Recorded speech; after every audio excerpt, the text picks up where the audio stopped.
3. Hey everybody, welcome back to Westmarch Workshop. We're starting off tonight with episode 28. I know you're all accustomed to having, our little parody openings and such, but tonight is just a little bit different. As most of you probably have noticed, we've not done any shows in the past couple weeks, and that's been due to some, personal issues and some other things. Many of you know that for the past couple of weeks I've kind of been in and out of the hospital, and I just want to take this time with this opening to go through and say thank you to everybody. One of the things that helped me get through, this tough time that I've had was just the outpour of support from the community and from the fans. You have no idea the number of, tweets and emails that were sent directly to me, just with, prayers and well wishes and things, and it was really touching, and it really helped me on so many levels. So I really want to say thank you to everyone that's helped me get through this tough time. And with that, let's start the show. Right. Get your Bible thumbs out. Yeah. Well, yeah, I always knew that the Diablo community and our community were pretty awesome, but yeah. No surprise there that they're there for Nineball. He's an awesome guy, and he has an awesome mustache now. Yes, I want to say that it's just strictly for Movember, but it also goes back in with the whole hospital thing, just not being able to shave for 2 weeks. And it's like, what the hell, let's keep it, see how it goes. So, yeah, so send your feedback, westmarchworkshop@blizzcon.com. His beard. Yes, hashtag keep the beard, I think is... The beard, or shave the beard. We will see how that goes. Tally the votes. It's like the For the Horde or For the Alliance thing, but for the beard! For the beard. It's the cry. You all remember Diabbeards? Back from when the game was first going to launch? Oh, yes. Wait, what was that? It was, they thought that the game was going to launch in Q4, but obviously they had the problems with Battle.net and the Real Money Auction House, so they had to postpone it. But they were going to have a contest to don't shave your beard until Diablo launches. And, they were kind of serious about it and posting pictures and having you send in your pictures of your beards and such. Yes, that's right. And then they ended up, getting the game heavily delayed, and Mike Morheim actually wrote a letter to all the Diablo players that you have officially been excused from competing in the contest. And, luckily, because I think it was something like 9 months, from when the contest started to actually release the game.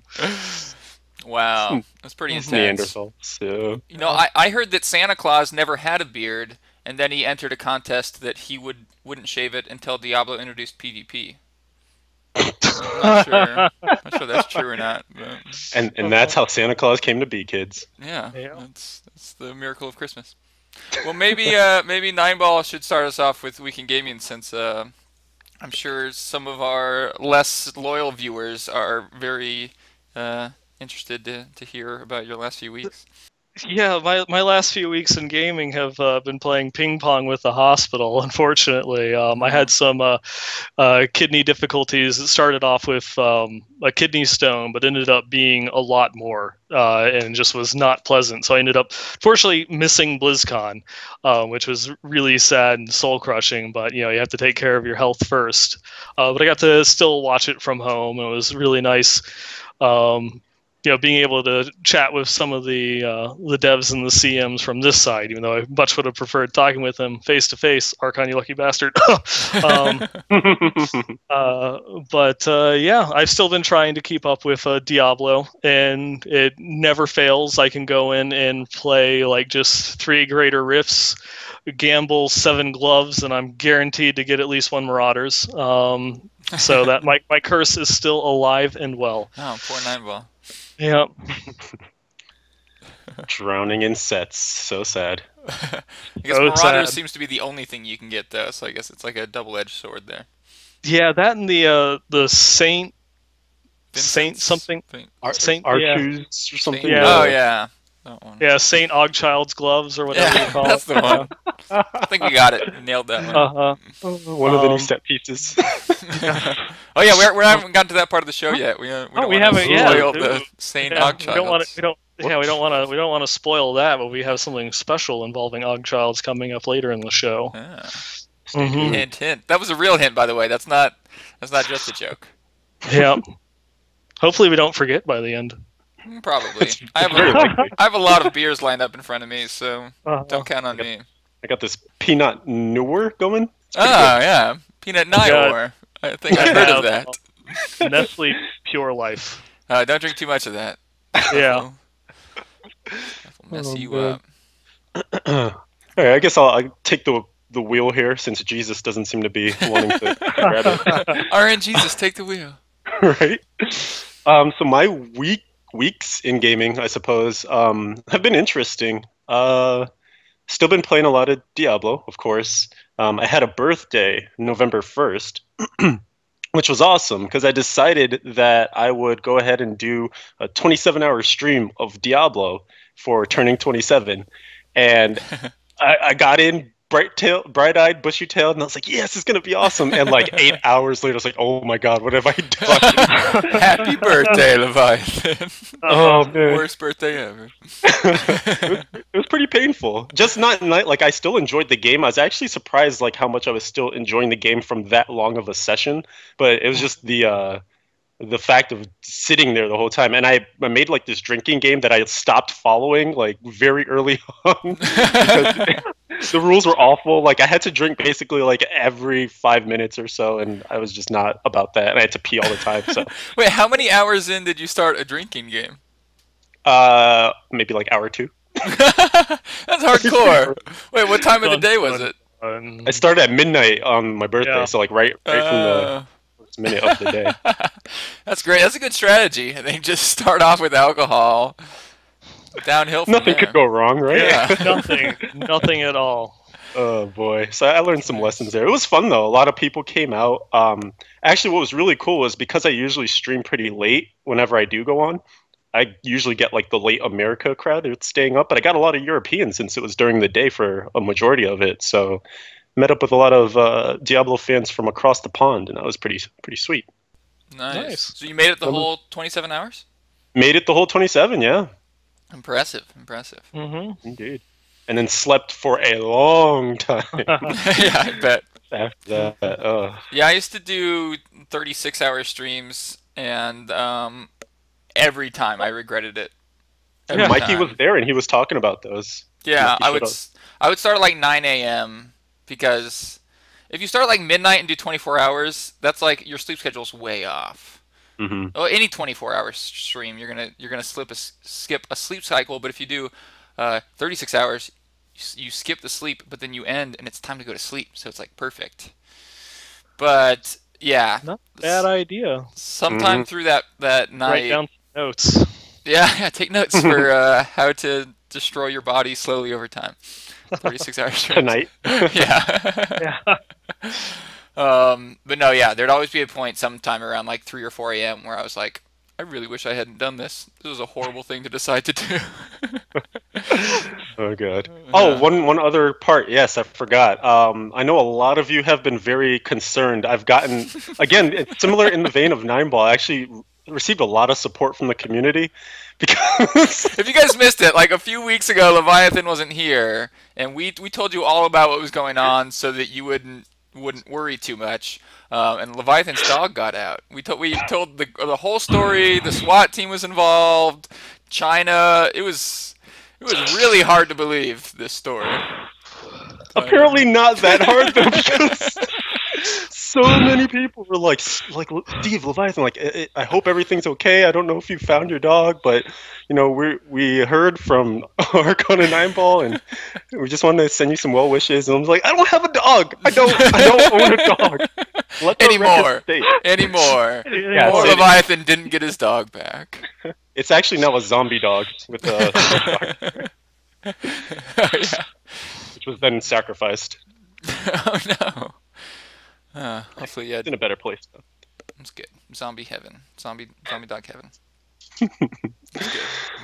Oh boy, I'm glad we could clear the air there. I feel better now. Yeah.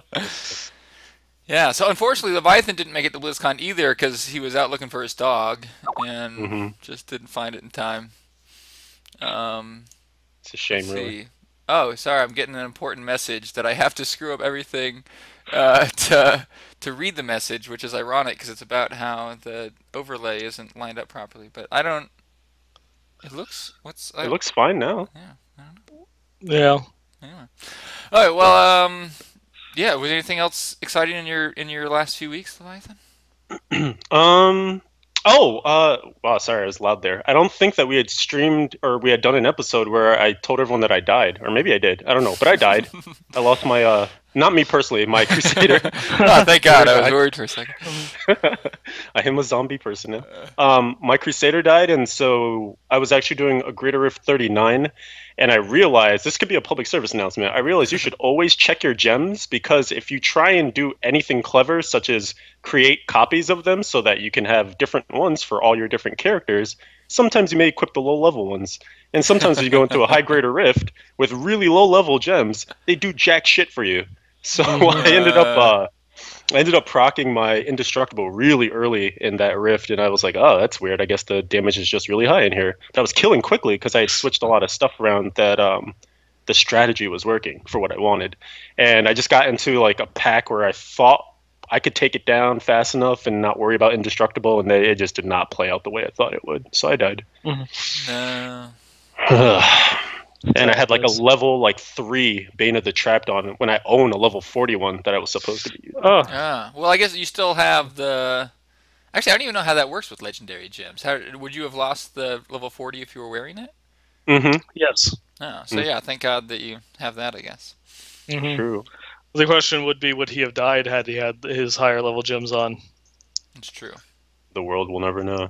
Yeah. So we're still rebuilding. Yeah, there were some other things that went wrong with that, though, weren't there? Like just you were trying a new build, and it was late at night, and you were tired and such. Yes, all sorts of things. It wasn't my fault, is what I'm trying to say. You know, anything else Leviathan can blame will satisfy here. Pretty much. Server lag. Yeah, that's it. That's it. Server lag. Yeah. That's it. We were talking at Blizzcon. This really cool convention you guys should try out sometime. Haven't heard of it. But when we were just hanging out with all the devs and all of our favorite people that work on the Diablo game, we were talking about extreme hardcore mode, and that's where you play on hardcore when you're getting like 0.5 megabits per second download. Oh God! It's like you get that stutter going.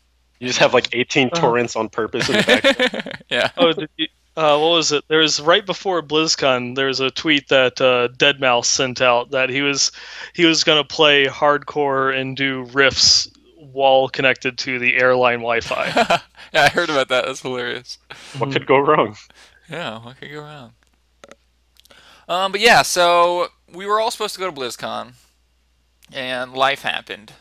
Well, life didn't happen to me. Life left me alone, but life happened to Leviathan and Nineball, unfortunately. So I went to do my best to represent Westmarch Workshop, and it was really awesome. This was my second year going, and got to go to the press party and talk with a lot of the devs there and the CMs, and then caught the panels and story time with Wyatt, which all that we're going to talk about in the show today, but just want to like give you my experience. I got to meet some of you guys. Well, hopefully the people I meet are watching. So I don't just. But yeah, a lot of viewers there. Actually, I think more this year than last year, which was really cool.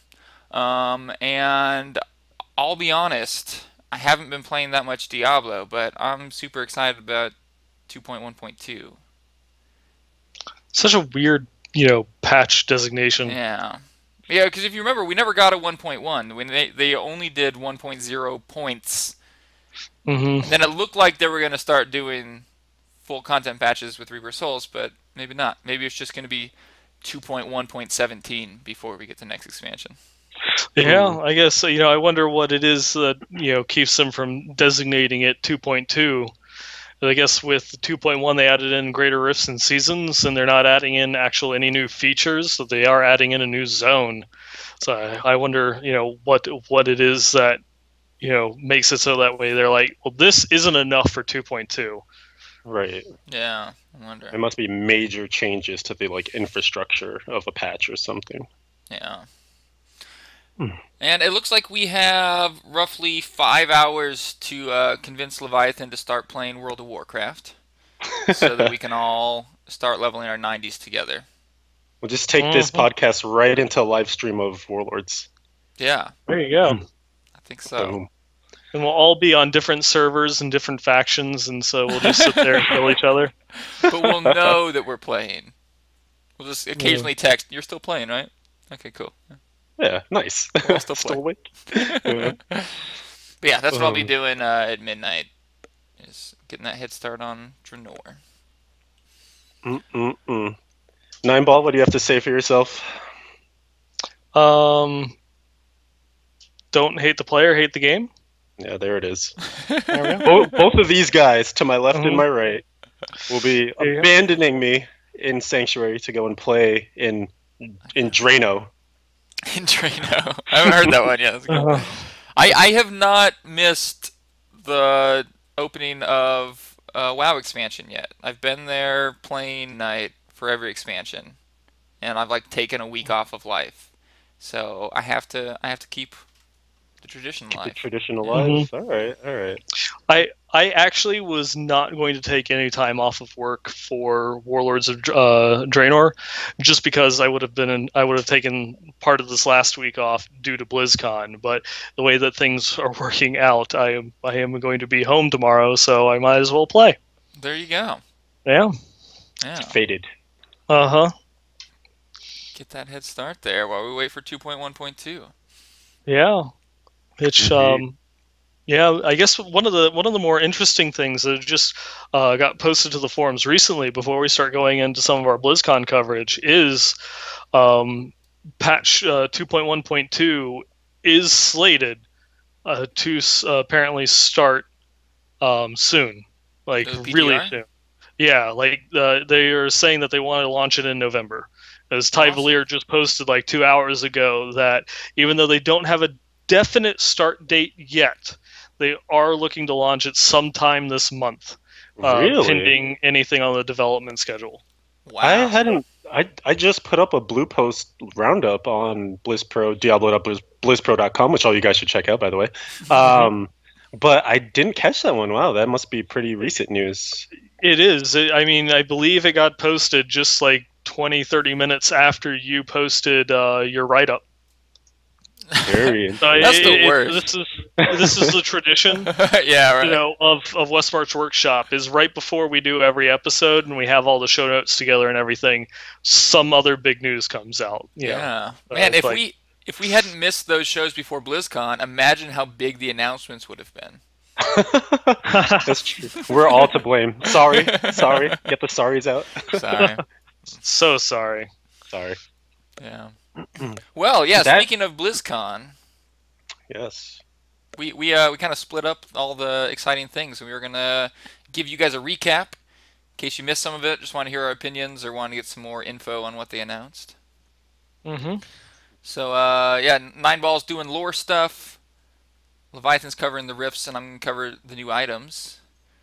Yeah, what do you guys? Should we start with rifts? That's kind of what they started with in BlizzCon, I guess. that sounds good to me. All right.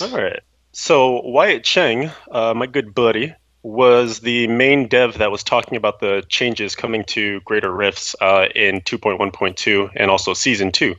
And a lot of them seem really exciting, although one of them I disagree with, which I'll jump into first, which is that pylons are here to stay. I'm with you. I just... Okay, so I'll give you what he said first, and then my opinion. So he basically was stating that, you know, they want to keep pylons in. They're aware that conduit is strong. In fact, very strong. So one of the things that they thought about was perhaps bringing the damage or the duration of conduit down, but still keeping it in. And also, conversely, taking all the other pylons that aren't as exciting to find and making them feel more so. So basically what they want to do is, you know, perhaps bring the speed pylon up to a point where it lets you break through Waller, it lets you run through mobs without being impeded, and knocks them up into the air as well as sort of a CC. So, you know, you would be excited to find a speed pylon and not have it be a conduit. Or if you had the shield pylon, it might give you reflex damage, so you actually get to turn that affix back on the other mobs. And when the shield expires, it would explode and do a significant amount of damage to mobs in your immediate area. So they wanted to make it so that pylons are still an exciting part of rifts, and that the distribution of them as well would not be so random that you feel it's unfair when someone gets a conduit and finishes a greater rift that maybe they have no business finishing, because they want to have about 2 to 4 per greater rift in general, so that you're finding them more often, and it should be a lot more fun. Now, the flip side of that is that I think it's going to get to a point where we're still, searching for conduit pylons, unless they really nerf the crap out of them. I just think in general, it's going to be less of, hey, did your greater rift have a conduit in it? Awesome, you get a sick time. 2, did your greater rift have 3 conduits? Oh man, that's lucky. I only had 2 in mine. So I don't know. It seems like I get why they want to keep them in there, because it's a nice feature. It's fun. It does make for those stories where it's like, oh man, dude, I was about to get killed and a shield pylon was right around the corner. It saved me. But is this going to help with the competitive level of keeping everyone sort of, free of the RNG? I don't know. Your guys' thoughts? Yeah, I think it'll help a little bit, but yeah, I don't think enough, and I don't think it's worth keeping the pylons in there. I mean, honestly, the idea that they could buff the other pylons to be on par with conduit, I think, is a little unfounded. I mean, the other pylons have to be good enough that everything just dies around you all the time to compete with conduit, right? Like, nothing else is going to be as good as it just does a ton of damage to everything on your screen. It doesn't matter how good speed pylon is or shield pylon is, it's not going to help you as much. And yeah, the pylons, as long as they want to keep that fantasy that pylons are super powerful, then adding pylons will always add luck. And I'm glad they're toning in the luck, and I think we all like a lot of their other changes in that regard, but yeah, I think this is one of those times where they don't want to give up pylons and greater rifts, but honestly, it would be better if they just got rid of them and kept them in just normal rifts. Yeah. I will be interested to see how they end up going through and balancing everything, because from some of the comments that Wyatt made is they want each of the pylons to be able to offer the same, general contribution to your rift clear. Obviously, conduit pylons are saved in order to help better kill the rift boss at the end. And like with the changes to a speed pylon, that won't accomplish that goal, but hopefully it'd be able to give you that same amount of time for the clear that you would get by allowing you to rush around things or break out a wall or not have to worry about CC as much. And same for the other pylons. So I'm interested to see what it is. They also did state their goal of having 2 to 4 pylons per rift, so it'll at least be a little bit more normal seeing the pylons within the greater rifts itself, so you'll have just a better chance at getting them to help balance it out more. So I don't know, I think it'll be interesting. Yeah, the only, not to languish too long on it, but maybe the shield pylon could be interesting, because if the reflex damage is good enough, then that would also be another way to take down a greater rift guardian too, because they put out huge damage, especially like the Mallet Lord one, for instance, or even Bloodmaw, especially once you get his crazy fury frenzy going at the end. Maybe they return so much damage themselves that it could help, but we'll definitely have to wait and see. And also, it's worth noting that Wyatt was talking under the strict guise of PTR. Like, all this stuff will go onto the PTR first, and there will, if need be sweeping changes to make sure that everything kind of feels good by the time it gets to live. Yep. Which I should also clarify, thanks to some of the comments in chat, me going through and saying that they're looking to launch the patch 2.1.2 later this month is meaning the PTR for the patch is supposed to launch sometime this month. Yeah. Cool. And then quickly, the other changes to greater rifts will just be in terms of density. They want to make sure that the distribution between some of those rifts that are more sparse, that you don't really see a lot of enemies, per screen, they get brought up to par. And in general, you should be seeing about the same density per greater rift and per level. So it's not one where you're fishing for like that zombie distribution where it's just a ton of easy to kill mobs. And they also did mention too, some of the key phrases he used were the distribution and the population. So the distribution would be the amount of monsters within any given level of the rift, and then the population would be more the monsters that make up that level. And he said that, in the same way that they changed the trials to kind of consist of some of those fat mobs that have just a ton of HP and they're tanky, some of those ones that are ranged and kind of fly around and whatnot, and then some of the ones that are just kind of like medium fodder. They're going to kind of apply that same strategy to Greater Rifts as well, so that you're fighting. You're not looking for that one that just has a ton of slow moving, easy to kill mobs, but there might be the equivalent of some of those slower, easier to kill ones that are in the same category, and some of the ones that are a little bit tougher. And another thing that I should mention along with this is that in the question and answer section, Wyatt did note after someone asked about kind of the hardness of the Act 4 and Act 5 mobs compared to everything else, he noted that they're working on the AI and the monster just kind of like tech, basically, like how they move and what kind of attacks they do, and looking to bring that in line with the rest of the mobs that are in the game as well. So there should be some good changes in terms of feeling like Greater Rifts are a little bit easier to navigate. You're not, fishing for as many perfect situations as possible to get the best times. A lot of this stuff is just going to be wait and see, I feel. Yeah. Yeah. And then there also, made mention of the better diversity in the levels. Yeah, as well, so that way, they're going to try and remove the dead ends and the big loops, and also make it so that way it's not just a long corridor. And then weren't they making a change to the death timers?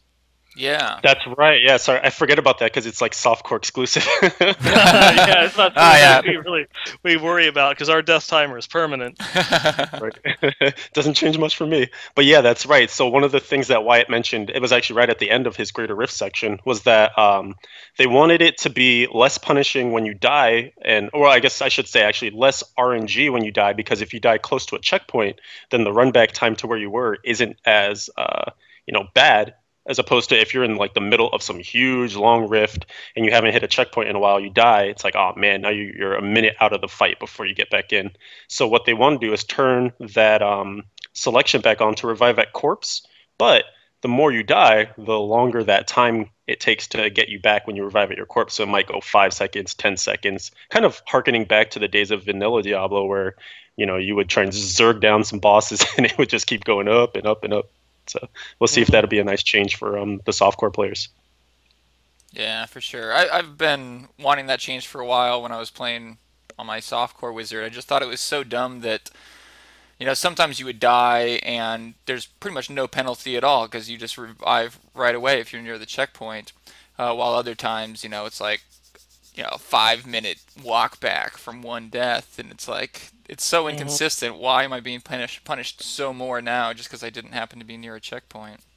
Yeah, so it just seems like the main focus in terms of Greater Rifts is eliminating. It's interesting, actually. Like a lot of the second half of stuff we just talked about is working on eliminating the RNG, but with the pylons, it's almost like they're adding more. We're still the jury's still out, but. I guess the general consensus that I got from a lot that they were talking about is normalizing the RNG. They still want the randomness in there to make things interesting, but they're trying to rein it in a little bit more so that way it's not as infuriating. Yeah, I feel like that's like the story of D3's life. It's just like from its inception, it's just been reining in randomness for the past several years. Because, randomness is great because it's like free content for the devs, right? You can keep playing the same thing with new content without the devs having to make anything, but it severely limits the control that the developers have on the player experience. I guess the big problem just is Diablo has always relied on randomness, but we've gotten to a point where there's so little control over the game that the player experience is at times frustrating because it's not designed. It's just roll the dice, see what RNG Jesus gives you. Yeah. Yeah, exactly. Which not one of the big topics we were going to talk about tonight, but that guy ties in with the Evolving Reaper of Souls. They kind of had a post-mortem of D3 Classic, And a lot of that was talking about how they went too far with randomness. One of the things they were showing were the strength quivers, about how they've learned their lesson, and it really is. Randomness is a key element in the game design, but they have also learned that they can't let it have free reign. It has to be controlled, otherwise it's frustrating instead of fun. Yeah, sure. There's definitely a balancing act to it. One of the last things I did want to bring up in this section was that they mentioned Greater Rift Guardians too. He especially pointed out Rhyme, which is just the bane of my existence. But he wanted it to be to the point where like each Greater Rift Guardian is still a memorable battle, still hard, still going to have mechanics that make you go, oh wow, this is different from anything else. But they do want to make sure that each one is kind of in line with the other, so that there isn't one or two that stand out as just like ridiculous outliers. So they're going back to the drawing board on some of them. Redesigning some mechanics and whatnot, and also adding in some new ones, right, Nineball? Yes, they are. Going on with that one. One of the big things that I want to talk about is the new zone that they're adding in. And it's not just a rift tile set like the cesspool was. This is actually going to be a zone that you can go to in Act 3 when you hop into adventure mode. It's not adding anything into the story, but it's going to be a whole new area that will have its own bounties that are set there, so you can actually go and do quests and find all sorts of new mobs that are designed specifically for this zone. I imagine it will also go through and appear within the rifts as well, because one of the new mobs in there, the Rat King, I think his name was Hamlin, will also he's kind of like unique to that zone, but will also appear as a Rift Guardian in Rifts and Greater Rifts. And so it's pretty interesting. The new zone itself is called the Ruins of Sescheron, and for those that are not as well versed in lore, Sescheron was the barbarian capital.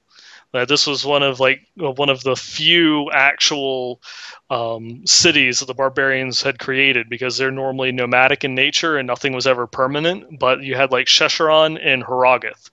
And Sescheron, just dwarfed Harrogath. This was a massive citadel fortress, but we really didn't get to see too much of it because it was destroyed by Baal in the opening moments of Lord of Destruction. If you go back and watch the opening cutscene to Lords of Destruction, you're standing at the gates of Sescheron. That is, like just the gate and the wall for the barbarian city, and Baal just kind of goes through and levels it. And this is the first time that anyone had ever defeated them, and that not only had they beat them, but everyone was killed. And so now, since in the 20 years since its devastation, it's turned into a graveyard. The barbarians have brought back their dead there in order to bury them and kind of give them their last rites and final tributes. And they've also added in a whole bunch of traps into the area in order to try and keep the crypts and the tombs safe. And that's one of the big draws in the zone, is there's all these big random traps that they have, but there's also ones you can interact with. So there's one where they have a massive panels of spikes, and they have a trigger in the center. You can actually walk over to the trigger and activate it as many times as you want.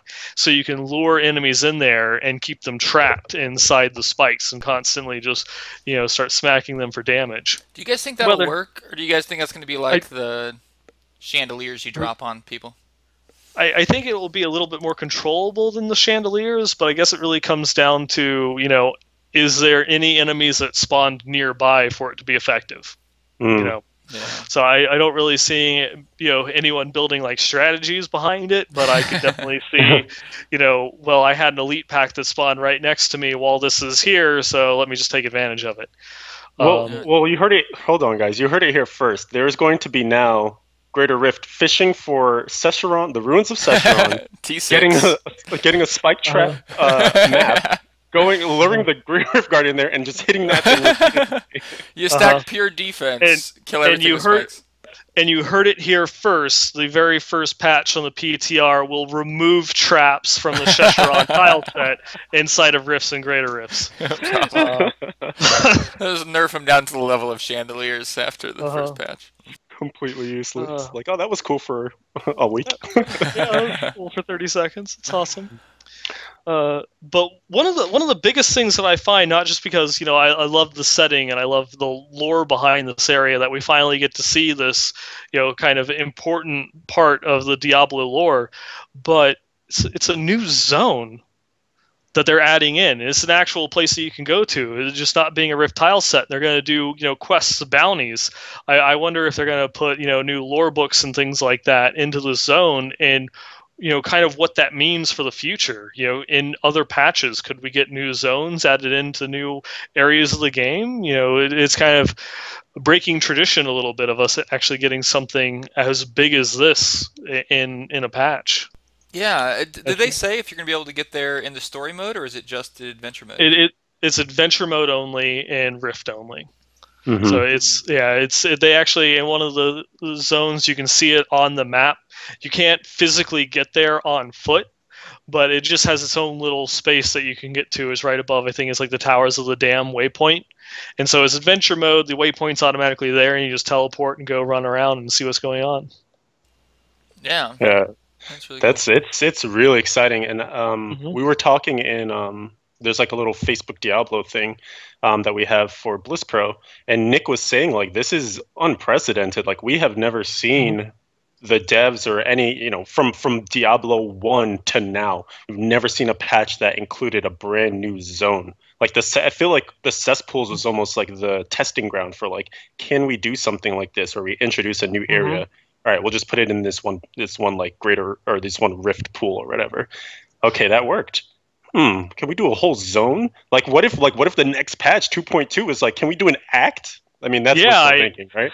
I mean, that is kind of wishful thinking, but that's one of those things I was kind of thinking of, is like, do they actually have to do the expansion business model going further? Could we actually get a patch that's in act, not an actual story act, but is actually just a new collection of bounty zones that you could go to, because we have the map is huge. There's all these empty spaces. Maybe we could have something in like the jungles of Kyrgyzstan where we go back to like, say, Kurost, and you have, the different areas of Kurost along with the jungles and the swamps and such. There might not be any story there or anything, but it's just a new set of areas that you can go to for bounties. And some of the things that would be really interesting that they could go and do, going forwards in the future. That they, there was a question that was asked during the BlizzCon about, maybe doing, instead of doing expansions, like doing microtransactions. They didn't actually say like DLCs, but I wonder if that's something that they might consider in the future, if it's popular enough, of making tiny micro expansions. Like, would you pay $10 for just a new act with no story or features or anything like that, but just a new area you could go and do bounties with, special items that you can only acquire in that area? Yeah, well, definitely once you add the items in there, because it's like, hey, if you want to be competitive, you better buy the DLC. Assuming they're better. But yeah, I guess I'm not quite as excited as you guys are about the new zone. I know Nineball probably partly excited for the lore. Leviathan probably in my boat more so with on the lore train. But I wonder why they're working on this instead of new game systems. And it might be for like legit reasons. Maybe I'm alone in wanting game systems more than like new zones and new art to look at. Or maybe they just have, the art people are available and all the system designers are working on items and balancing, and so they just they couldn't work on new game modes. But just speaking personally and ignorant of the development process as it stands right now, I would there's so many things I would rather them add than a new zone.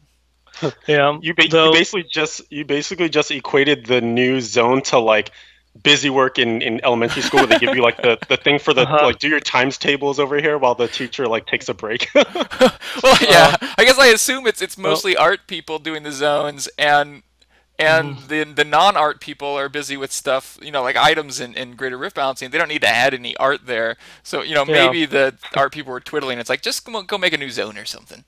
Yeah. And I'd approve of that. Yeah, though in that same mentality, that means they're not working on art assets for new expansion. That's true. That's true. Unless, of course, like the cesspool was something that was going to be added in. It was going to be a dungeon tile set in Westmarch. but they just didn't get finished in time for launch, so they just finished it up. Since Sescheron is being added into Act 3, could it be a tile set that was just partially completed from, the early development in Diablo 3 that was dropped because of lack of time? Yeah, it's and possible. I also wonder if it's maybe testing a new system for developing zones for adventure mode, because before they had to go back and redo everything for the new waypoint map as well as the bounty systems and such. Could this be something on their tech end that they're messing around with and developing, so that way they can quickly create new zones and have something that autofills bounties? Something kind of like a WYSIWYG system for creating a zone once the art assets are developed. That's an interesting thought. Something that I wanted to tie into that too was the fact that Julian Love, during the Legendary Workshop part of the Evolving Reaper of Souls panel, was stating how they never really throw things away, right? He's like, there's this this idea graveyard that we have where, like, bad ideas or maybe things that just don't get fleshed out, we keep by the wayside, and we might revive them. Things grow from the graveyards of Sanctuary all the time. So maybe that could exactly tie into what you're saying. Like, there were some things left from early development of vanilla, and they're like, it looks all right. It was half finished. Why not fully finish it?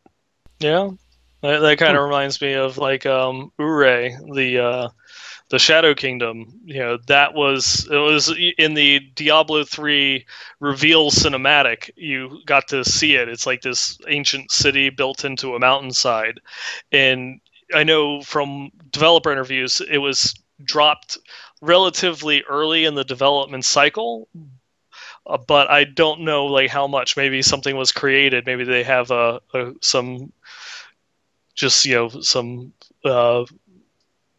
rigged levels with low art assets or concept art. That's something that might make its way into the game. Or maybe there's a question that was asked about adding Scovos in a future patch, and they said more or less depending upon how this works out, it might be something that we see regularly in every patch. We might get a new zone.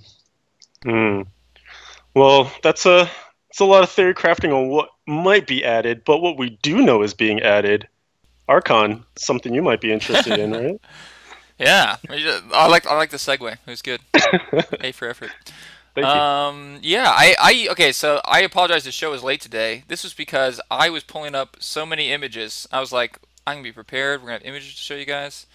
Nineball, do you want to introduce the other monsters they're adding? So I can show off my pretty images? Sure, will do. They are adding in some new monsters with the new zone, and you'll also obviously see them in Rifts. There's one that is a brand new monster, and that is the Nausea Beetle, or what I've seen on Twitter called a whole bunch, the Ninja Beetle.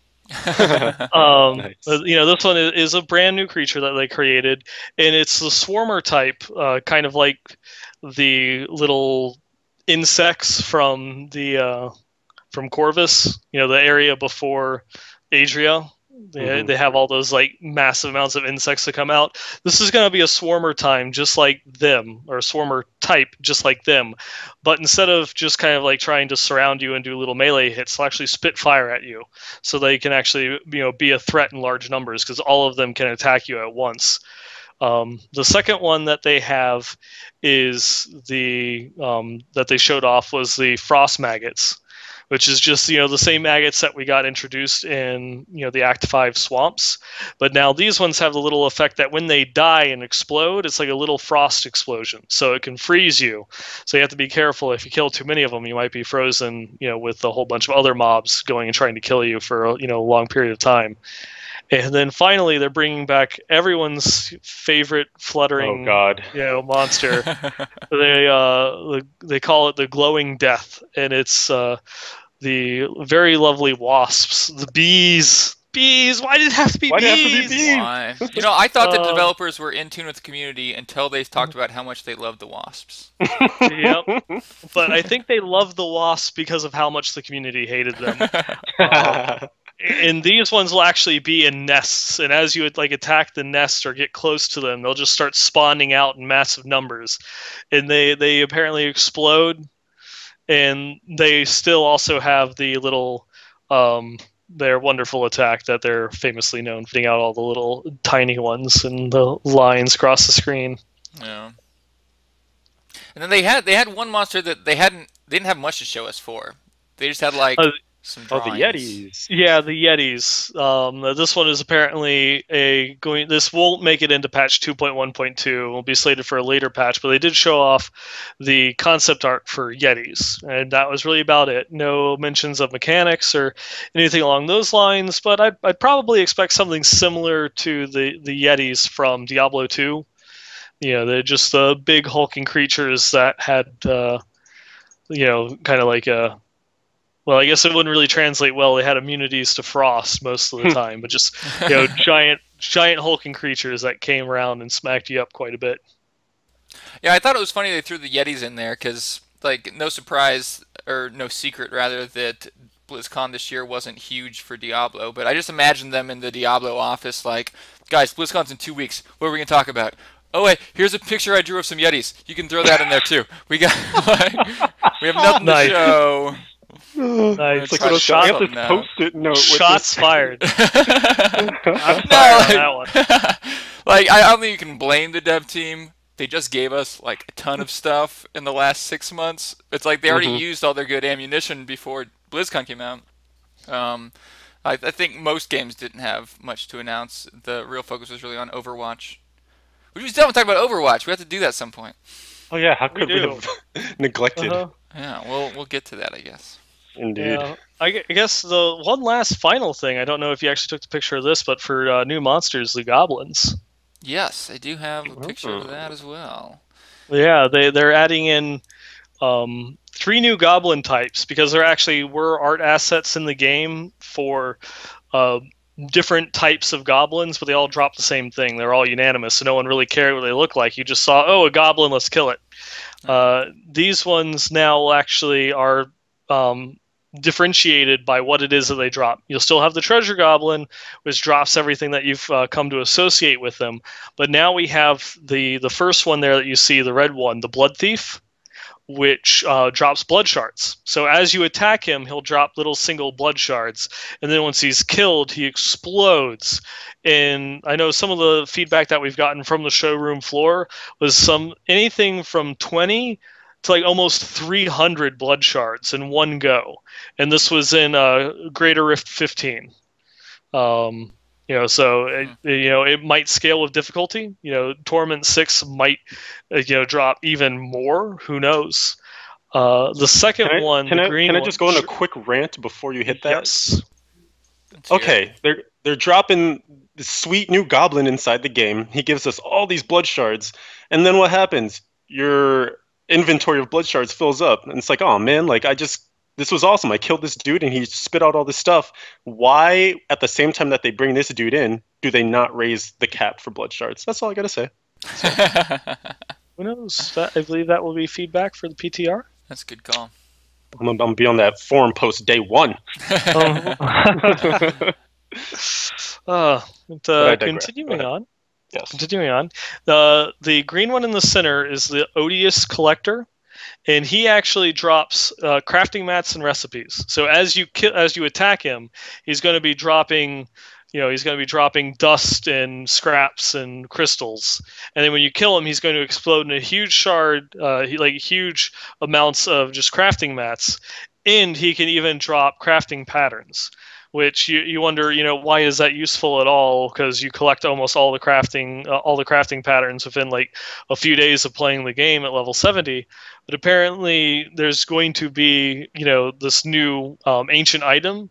And I believe for the crafting patterns, I don't know if they said it or not, but for the craftings, you have to get an ancient pattern? Or is it a chance when you craft that it turns ancient? So part of the blue post thing that I just did, Tivolier spoke on that exactly and said that it'll be a chance when you're crafting to craft an ancient item, so you don't need a new plan, which I was bummed out about. I actually like that system because I think it gives some hope for crafting. Mm-hmm. Where if it was the other way around, it would be like crafting's useless until you get an ancient plan. Now it's like if you have extra mats, you might as well craft because there's a small chance you'll get an ancient. Oh, actually, you know what? That's true. that actually is true. It'll be a nice sink for those crafting mats that you start to stack up after a while. Mm-hmm. Okay. Yeah, would be. I can get on board. Well, moving on, our final goblin, the little crystalline one. Take a guess what he does. He drops crystals. He does? Yes. Yeah, he is. Ooh, what do the crystals gem do? hoarder. Damn it. So close. Yeah, they drop gems, and so just as you attack him, he drops gems, and when he explodes, he does have a chance of dropping Imperials. It would be kind of interesting if he could drop something above Imperials. But I guess it's with the new crafting changes recently, once you're maxed out on your gems, there's no reason to go above Imperial. Oh yeah. It's because you don't need anything besides Imperials when you go to the Enchantress anymore. Yeah, that's a good true. Point. Maybe they'll tie something in where. Well, they've been saying forever that they have ideas for what they want to do with higher level gems, and they've not given us any indication. I was actually expecting that we would learn something about that at BlizzCon, and when the press kit came out before the panel and they had the images of the ancient items, I thought it was going to be some sort of upgrade system, and my first thought was just, oh, this is what they're going to use those high level gems. You're going to have to dump royal gems in Death's Breaths into upgrading your item into an ancient item, but then that ended up not being the case. Yeah. And if you guys don't know about ancient items, stay tuned. We're about to tell you all about them. But before that, I'm going to cover items because I think they're the coolest part. But there was a few other things I had images for before we went into that, such as the new conquests. Yes. Yeah, not something. I'm not huge on Conquest, but I know my two co-hosts here are. Love them. I'll read the 3 new ones that are going to be coming with Season 2, and then maybe I can get your opinions. The first one is complete a 50 million gold streak while outside the vault in the inner sanctum on hardcore mode. Or these are all the hardcore versions, I guess. It would be a softcore as well. Kill the following bosses at max level on Torment 6 within 20 minutes of the start of the game. And complete the following lore book achievements. That one has 9-ball written all over it. Like, I want to know who 9-ball freaking paid off. You're probably talking to Wyatt. You're like, dude, man, we need a lore book conquest. How did you do it, man? How did you do it? You'll also notice that Nevelistus just recently started playing hardcore, and the screenshot is all of the hardcore achievements. Right. Throw in the truth is out. Not saying anything, but just saying something. Yeah. But and sorry, go ahead. No, I was just about to say, I think the other 2 conquests that are coming back is the complete Greater Rift 30 and the Speed Racer. I don't remember for certain, and it's hard to tell with the icons and the little Season 2 coming soon image that they've posted. It's just the little 2 portals, and it looks like the one for the Greater Rift 30 as well as the Speed Racer, but I could very well be mistaken. No, you're right on that. They said that during the panel. Well, not explicitly said it, but they did note that Wyatt did say for sure the Speed Racer one was going to come back, and then he said he liked the other one as well, the Get to a High Greater Rift, just because of the way that it allowed for gameplay. And the audience applauded when they announced that the Get to Level 70 conquest will be removed.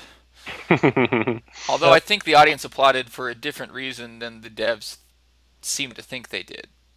Because I assume the audience applauded because most of the people who got that conquest got it through exploits. But then after the applause, the devs were kind of just like, oh yeah, we didn't like that one because we don't want you to be focused on leveling. I'm like, I don't think that's why people were excited though. Right. But yeah, either way, I think it's good that they got rid of that one. Yeah, going through and looking at the new ones that they're adding, I like the direction that they're taking them because they will require you to sort of theory craft differently from what you might, just stacking damage or DPS or, any of the normal things that we normally do. Imagine that the stuff that we do while we're playing the game, in terms of just like trying to progress up the up the leaderboards and and get our gear better. Now this is something where, hey, the RNG is not in my favor tonight. Maybe I'll just work on trying to get Avaricia.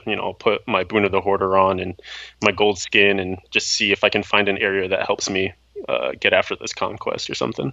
Yeah, that one's going to be interesting because obviously you can't do it in the vault or in the inner sanctum, which is one of the possible outcomes of the ancient device in Act 2 that's just littered with gold treasure chests and has a couple of resplendent chests inside of it. Because you've got I think it's a 5-second window between when you pick up a gold to pick up another piece of gold in order to keep the streak going. Mm-hmm. Yeah, I mean, sorry, go ahead. I just was going back and reading one of the posts, and it is confirmed. The achievements are going to be it's a marathon, which is the complete Greater Rift 30, Sprinter, which is beat the game in an hour, and then the 3 new ones. Perfect. Yeah, I feel like with the Gold Streak one, eventually players are going to find the best spot to do it. And it's going to be like, oh, this is the place you go to do that conquest. Fields of Misery? Maybe. Maybe mob maybe density. Corvus. Maybe Corvus with the little beetles. Yeah, could be. I know Field of Misery still has one of the best densities out there of anything. It just doesn't have enough monsters in it to have the streak go all the way up to 50 million. Yeah, I guess that's the thing. Like, it's less important like how big the stacks of gold are and how quickly you get it. It's more just how long can you go getting uninterrupted stacks of gold without getting a lull in your monster killing. Yeah, because I mean, at that one, you obviously have to be stacking a whole bunch of gold find gear, but that one's going to necessitate things like Ice Climbers and Krelm's Bracers, because you can't get knocked back and slowed, and you can't get jailed. Because if you can't move for that period of time, you can't pick up a gold you can't pick up any gold in order to keep your streak going. Yeah, that's a good point. And I mean, Archon, your point is fair that once someone figures it out, then maybe they'll throw up a YouTube video and then everyone figures it out. But at the same time, you have to remember, like, the point of these conquests is that you want to be one of the first 1,000. So you're kind of already working towards a solution anyways. And then when someone does post one, then maybe at that point you rush to the YouTube, be like, oh, that's how they did it, but I don't have that gear. So you might actually not be able to get on that list. You can still get the conquest done, but you might not get the glory, the true glory. Yeah, no, that's a fair point. I think it's probably a safe place for that situation to exist when only 1,000 people can get it. All right. Well, I'm gonna go back to my list of images here, and the one thing I wanted to show before we got into items was related to items is the transmog. They kind of announced that by the end of Season 3, if you've gotten a max level character on each season, you'll have the full transmog set. So if you got level 70 on Season 1, you have the head and you'll get the head and shoulders. Season 2, you get the... Is it just legs and boots? Is that what it is? Knees and toes. But yeah, it's legs and boots for Season 2, and then Season 3 will finish it off with the chest and gloves. That's funny. This must be a mistake, because if you look at the picture, he's only wearing boots, right? Like if you look at the picture all the way to the right, he goes up to his waist. Right. The one all the way to the right, but if you look at him himself, the thing going below the waist is part of the chest piece. Oh, it's like a little kilt there. Yep.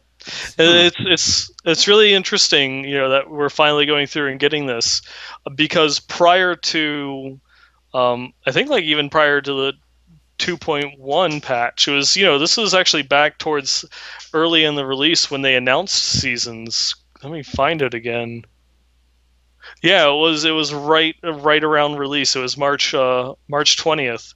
They released screenshots of all of the classes in the season transmog gear. Yeah, I remember that.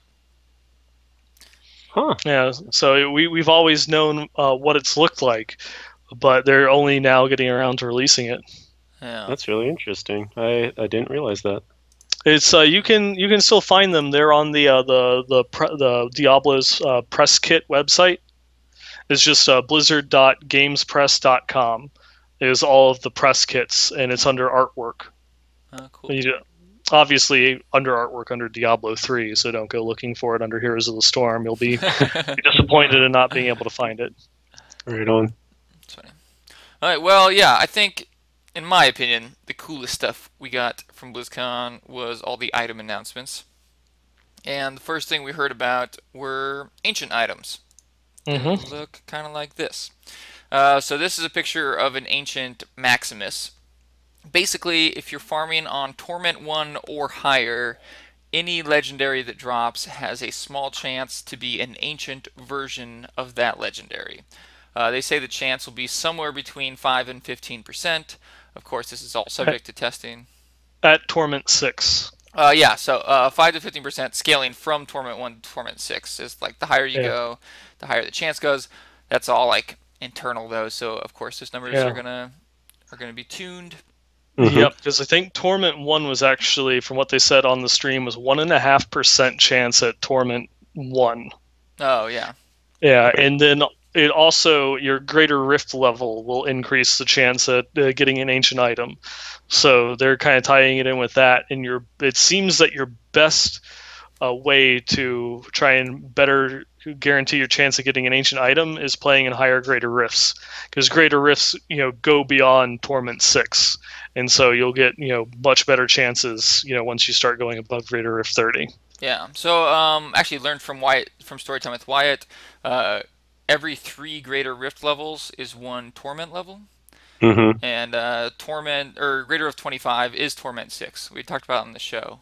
We can decide if it was exactly the same. But yeah, so greater rift 25 is Torment 6, and so greater rift 28 would be the equivalent of what Torment 7 would be, and so on and so forth.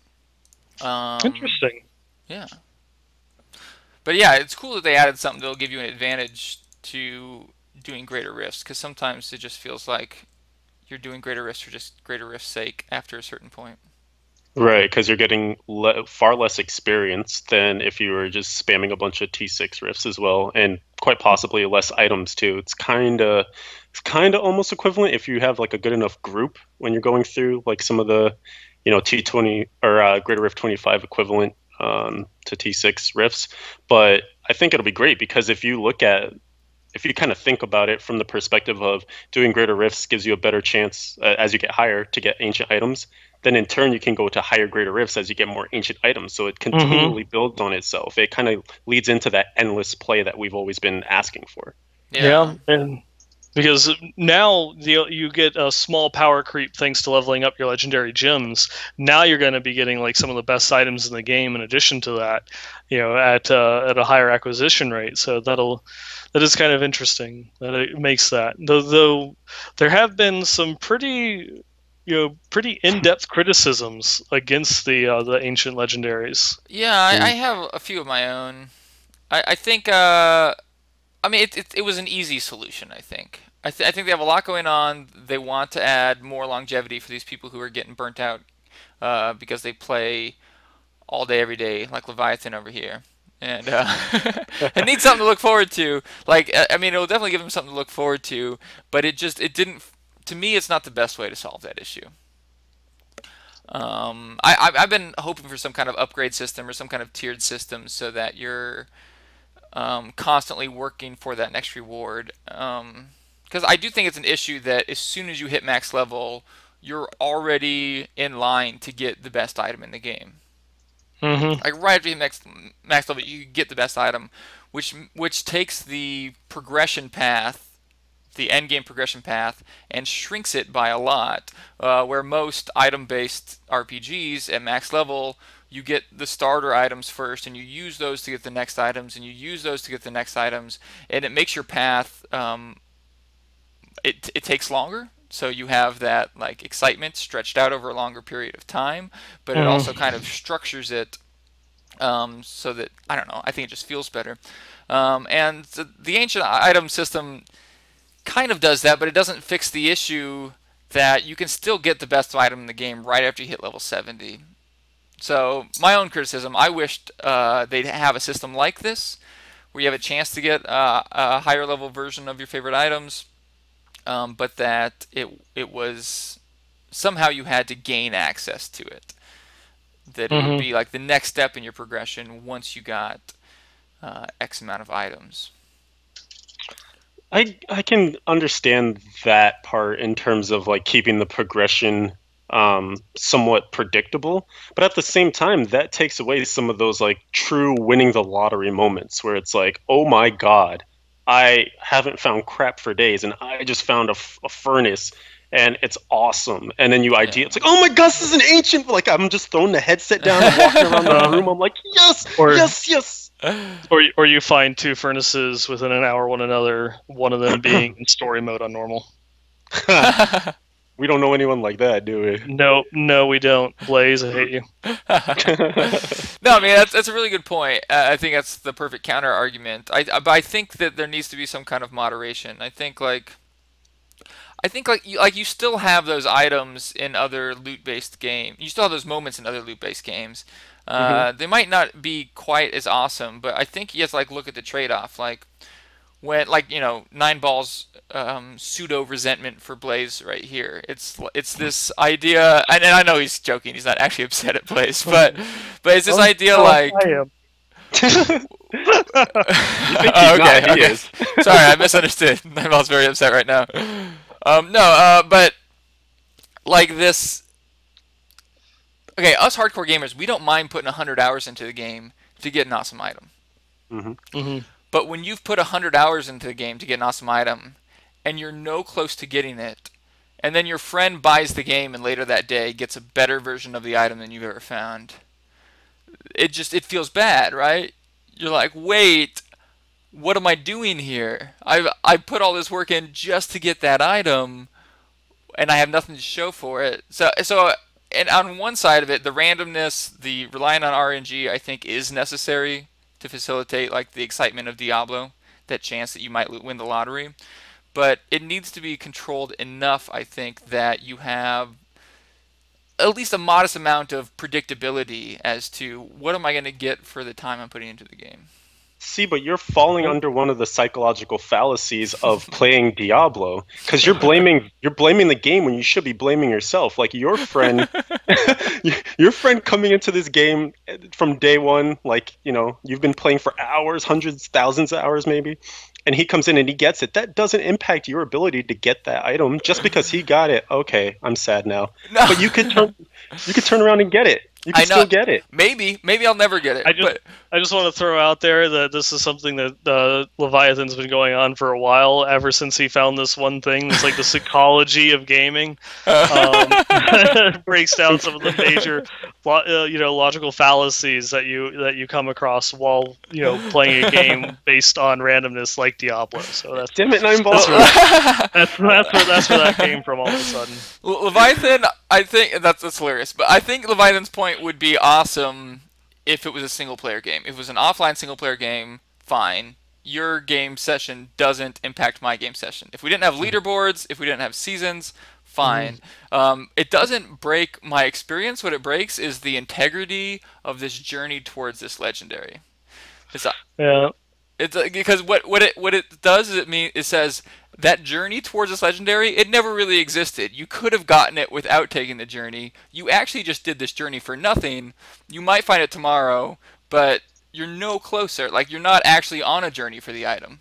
You're just I see what you're saying. You're just blindly reaching into a well, hoping to pull out, the right coin. I think obviously full predictability isn't right for Diablo. There needs to be the right amount of randomness.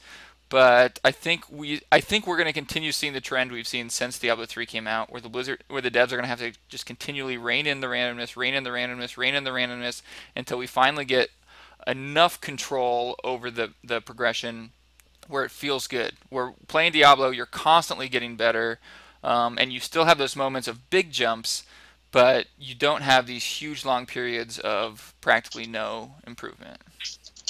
I guess the maybe the last counter argument that I'll lob is I don't understand where this like idea of, I'm not going to call it entitlement, but like this expectation of getting something after a certain point ever came from in Diablo, because it has it ever been that way? Like even in Diablo 2, you farmed certain areas because they had certain treasure classes where you were like, all right, I have a much better chance to get my Skulder's Ire from Nightmare Mephisto. I have a better chance to find, I don't even know some other example. That's the only one I can really ever recall. But in the same way, it wasn't ever like, if I do X, I will receive Y. And I think maybe that's something that's just changing with the way that this generation of gamers plays games now. That maybe we want this sort of like, okay, this game has an end. Like I know if I keep doing this for this amount of time in this way, I'll get to the end. I'll get my best in slots, and then I can say I did it. Yeah, yeah. I don't think the I did X so I get Y philosophy is right for Diablo. I think the philosophy I would go with is if I keep doing it X, eventually I'll get Y. I think there has to be some kind of balance there. Yeah, that does also tie into some of the comments that Wyatt made during the evolving panel in the Q&A session, that someone asked him about if we're ever going to have rune words, and he said no. But the other follow-up that he had to that is that the dev team really likes the concept of incremental upgrades to your items over time. Yeah. Right now that's just being achieved through having rarer items and then now ancient items. I do wonder if they might tie that into, just going back to my original thoughts of the ancient system, if they did something where it's like an upgrade that you had to do, where it not only costs like a large amount of mats, but it might be something that you have to do like that ties into the Uber system, where you have to get so many hearts of evil in order to go through and upgrade this one item. Because one of the big things and one of the chief complaints that people have had of the ancient items is that the people that are going to have the highest rift clears are going to be the ones that are lucky enough to get ancient furnaces.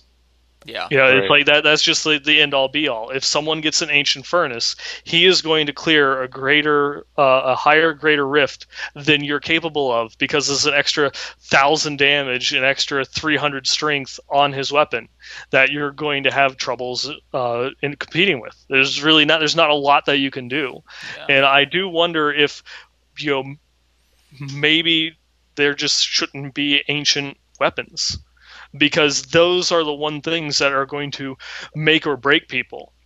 If you have like a couple pieces of ancient gear, you'll have 600 more additional stats, which can easily be the difference between a couple people on the leaderboards, but not enough of a difference to really say, well, you just can't clear this because you don't have 7,000 strength yet. It's like that's, even though it does give that person a little bit of an advantage and it makes it easier for them, it's not enough to really make or break their clear time, whereas something with a weapon is just night and day. You'll never compete. Yeah, no, I totally agree. I just think that luck should always be a big factor in Diablo, but it should never be the biggest factor. That's fair to say. We've languished on this topic. Yeah, sorry. Sorry. Back to Ancients. I actually never got to some of the details on Ancients. If you guys haven't seen the Blizzcon panel, we got into a 30-minute rant about Ancients. People being, what the hell is an Ancient? I don't think we've even said yet, Ancients can be up to 30% better than the non-Ancient version. Yes. But it doesn't apply to all affixes. Most of the percentage-based affixes do not improve on ancient items. It's mostly just static affixes. So weapon damage, as you can see, this went from 3,200 approximately to about 4,000 damage. But you can see the fire skills percentage does not go up. Strength and vit do go up. And you can see I have a lot of ancient items here. I'll show you, but you can find them online as well if you guys want to see more versions of them. You can tell on the Cinder Coat, it didn't go up by nearly 30% on the strength and vit rolls there. So it could be that it's going to be a range, or it could be that they're just playing around with different percentages on the ancient items. I want to say, and correct me if I'm wrong, but I want to say one of the things that they did mention during the panels was that the increase in the stats being up to 30% is also affected by your torment level. And the higher the torment that you play in, not only do you have the higher chance at having the ancients drop, but the better chance you have at it being a greater... more, you'll get more 30% items in Torment 6 than you will in Torment 1. Oh, yeah, I didn't remember that, but you could get a 30% in T1. Yes. Yeah. Yeah, that's good. All right, yeah, I'll just show a few more ancient items because I spent a bunch of time copying them and might as well show them off. You see like Vile Wards here rolled over 600 strength. Reaper Wraps here, you can see the health potion stays the same, but Vit and Dex can go over 600. Life per hit went way up there. So yeah, that's ancient items. We'll probably get some pass-throughs before they come out, but yeah, it's something to do if you play way too much Diablo and you've already gotten the loot you want. But it'll benefit anyone, of course, because you can find ancient items as long as you're playing Torment. Mm-hmm. Kind of in the vein of items, we still haven't talked on the new legendary gems. Nope. I will be right back, but continue on without me. Awesome. So here's a picture of 2 of them. They've announced 3 new gems they're going to be adding. I think these are going to make it into patch 2.1.2, if I remember correctly. Sounds right. Basically, they wanted more defensive gems. They've found that defensive gems aren't as popular, so they've made some that might be more popular. They're trying to compete with the ones that are being used the most, like Banes. But here we have Esoteric Alteration, which gives you 30% non-physical damage reduction. And when you're below half health, you get 75% increased elemental resistance. So, and it's worth noting, too, that A, this is a rank 50 version of it. Yes. And also B, that he did say, or Wyatt, I believe it was still, said, these numbers are still PTR. So who knows what they'll finally be. Yeah. But yeah, it seems like the defensive items they're talking about adding are much stronger than old defensive items because they want it to be like a real choice. Like, do I use this defensive or offensive item? Do I put on a shield or an offhand? Like, they want it to make sense to use defensive items, where right now it's very rare for people to use defensive over offensive items. I was really stoked about both of these, and especially Molten Wildebeest Gizzard as well, which you didn't talk about yet. But I guess can I just introduce it and then talk about it? All right. So the main stat on it is that it regenerates X amount of life per second. Where at rank 50, it's listed as 50,000. And then the second part of it is that it after not taking damage for 4 seconds, you gain an absorb shield for 200% of your life per second. And there's no skill or anything there. It is what it is once you unlock it. And to me, that's really interesting because that's almost like in T6, that's like DC proof at that point. You throw that thing on and like you don't have to worry if your game crashes or if you get disconnected or something. Like you're generating a ton of life. So that already puts an interesting gameplay into the game. But one criticism I saw in the forums that actually made me rethink how I felt about these is that they're purely defensive. And that means you are making the choice to say, like, I need to take out a offensive gem and throw this in because I feel like I need to shore up my defenses. And now what that does is maybe it allows you to take some of the defensive things that you might have as fixes on your gear and retool them to be a bit more offensive because you moved it to your gems. And let's say, like, optimistically, that lets you move defense from 3 pieces, right? So you can be a little bit more offensive on 3 pieces. That's still probably not going to equal up to like one of these insanely powered up offensive gems. So what someone was saying was perhaps you make a defensive gem that is mainly about defense, but maybe its secondary property also provides some sort of offensive benefit, similar to like a Taiguk, which gives you stacks of armor, and then when you unlock the secondary part, I believe, it gives you stacks of weapon damage increase. And so that way it's kind of balanced out. So you're not really sacrificing pure offense for pure defense, but instead a really powerful defensive fix with still some added benefit to your offense. Because at the end of the day, the mobs in Greater Rift 40 are going to require a decent amount of DPS to take them down within the time limit. You're always against the time limit. Defense keeps you alive, but it doesn't kill things faster. Yeah, I think having a good mix of offensive gems, defensive gems, and hybrid gems is a good solution. Just so, regardless of if you need more defense, offense, or neither, there's good options there. It seems like right now they're just focusing on defensive items and buffing defensive items because, I think more than anything, because of Unity. Like we talked about Unity on the show a while ago, and I think one of you guys mentioned that Travis Day had said that Unity works the way they planned on it working, that they wanted it to be, that you would give one to your follower. And I was able to talk to Wyatt Chang about that. No, says Wyatt Chang, not true at all. So maybe Wyatt Chang and Travis need to sit down. I don't know, but he was. I was pretty sure that that's not how they wanted Unity to work, because it seems like such a weird system and it seems so out of character for them. But from what Wyatt Chang was saying, initially Unity, they just wanted it to be an item that encouraged everyone to wear it. So the initial pass through of Unity was that it would give fire chains to everyone in your group. So everyone wearing a Unity would have a fire chain connected to them. Right. And that became too visually distracting, and you couldn't tell like players' fire chains from monsters' fire chains.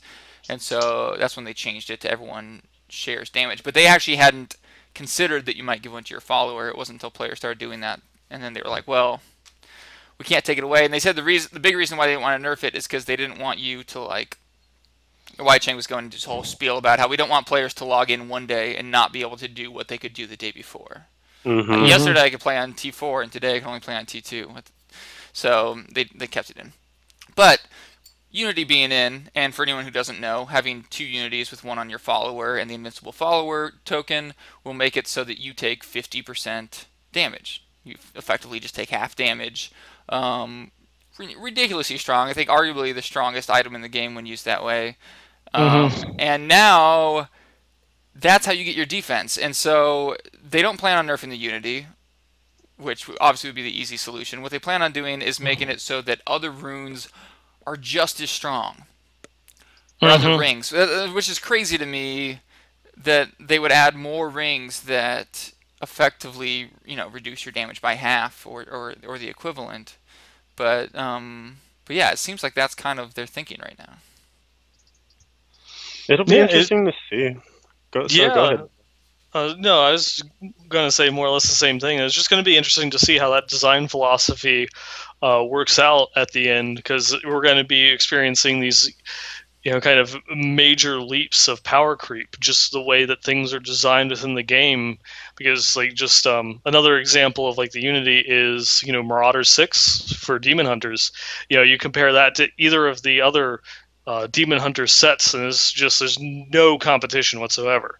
But one of the things we'll get to in a second is the new Demon Hunter set that they're adding in that is supposed to directly compete with the Marauders build. And if they continue to have power creep like this, going back and addressing old items or adding new items into the game that is always going to be at least equivalent or one up the thing before it, where are we going to be just a few patches or a few seasons from now in terms of, our power and our abilities? I personally don't have any problem with that, because it allows us to progress further. We have something beyond Torment 6 now with Greater Rifts in order to go through and test our capabilities. Within a couple patches, could we be pushing into the 90s? So it's something that's pretty interesting. Yeah, I think you make a great point that it would only be a problem if something like Greater Rifts didn't exist, because that was one of the things when people were looking at the first Reaper of Souls item that were being introduced. Like, dude, that is so much more damage than I could ever do. Like, when I had my Echoing Fury and my, like, completely what I thought was BIS setup. And at that time we were looking at, like, everyone's going to be in T6 and farming, but it actually wasn't that case until pretty late into pre 2.0 basically, or pre 2.1 I should say. And now we're at another point where there's a ton more power added in, maybe not even on the sheet but just within those legendary gems, but we have this ever scaling higher difficulty for us to keep testing out with. So I think that with that atmosphere, that environment in mind, I'm more than happy to see them create, like, some of the things that maybe worry Archon, items that are just ridiculous in power, rings that might compete with Unity, rings that give an insane amount of damage to Whirlwind, perhaps, like things like that. I want to see more of that because those are going to be exciting finds. And I think that's what it should really come down to. Just get stoked. I remember at one point they said they want everyone to be excited when a legendary drops. When every single legendary drops. Yeah, that seems like an impossibility. At a certain point, you found almost every legendary at least once.